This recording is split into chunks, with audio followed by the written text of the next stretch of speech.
Hey Gavin, just first, how are you feeling heading into Game 5 today? Really good. Definitely really excited to get out there and run around. And this is a big game and kind of what you dream of if you're a kid. So I'm definitely looking forward to it. I know you've shared that you feel more comfortable just in left field. How is it just kind of getting you start there this evening? And how does it help build your confidence, whether it's defensively at the plate, just really playing as a whole? Yeah, wherever Dave throws me, that's what I'm going to go do and do my best. So whether it's left, center, or second, wherever he throws me, I'm a baseball player. So try not to put me in a box, and I'm just going to go out and try to do my job. Next question. Back to the right. Kevin, what challenges does this center field present compared to maybe Dodger Stadium center field? Yeah, there's a little more dimensions. It's a little funky out there with the brick wall and kind of how the walls are angled. So just being aware of that going into the game and kind of scouting it out during BP, that'll kind of help me feel more comfortable. But baseball's baseball. Center field, just go run and catch it, and that's kind of how I'm looking at it.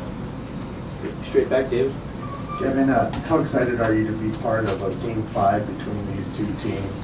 You guys have played it so close all season long. I would imagine that there's no secrets at this point.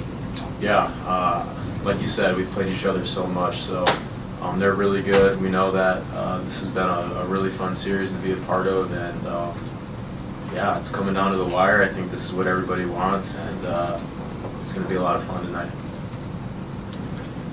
Yeah, you earlier in the year you sent down to the minors back. This series, you didn't start the first 3 games. With other organizations, you probably would have been at second all year long or wherever and not gone to the minors. You'd be in the lineup. Obviously, the Dodgers are stacked. What are your thoughts on that in terms of when you got sent down, did you think to yourself, yeah, if I was somewhere else, I probably wouldn't? Not saying you wanted to be somewhere else.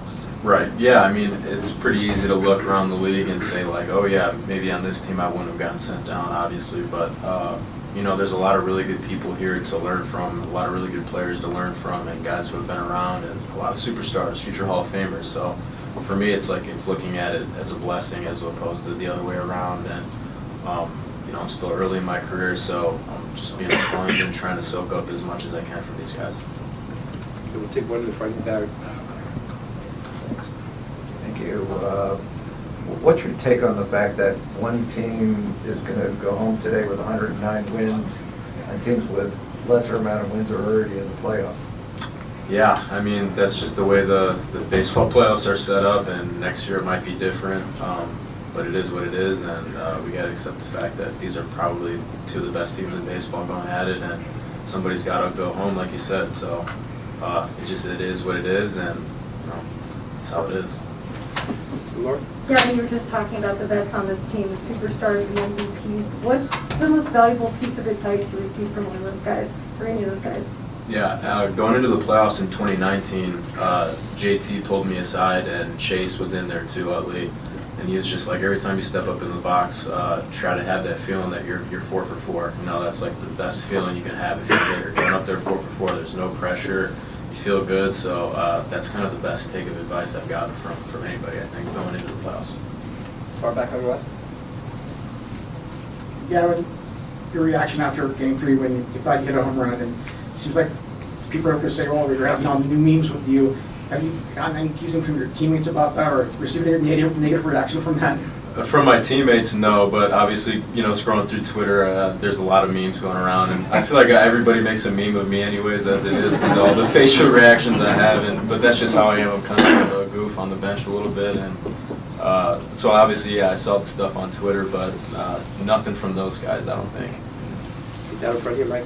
Yeah, Gavin, about the advice that Chase and Justin gave you about stepping into the plate like you're already 4 for 4, compared to the first 3 games where you just had that one pinch hit at bat late, to Game 4 where you got 4 plate appearances as well. Is there a rhythm to it? Do you need to kind of see a little bit? Just tell me the difference in the dichotomy between pinch hitting and starting and getting more of that.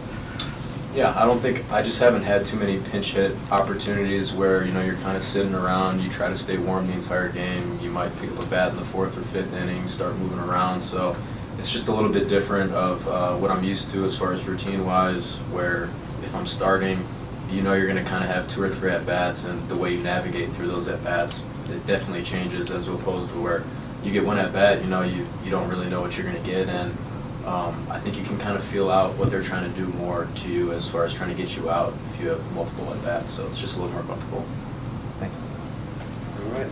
All right. Thank you, guys.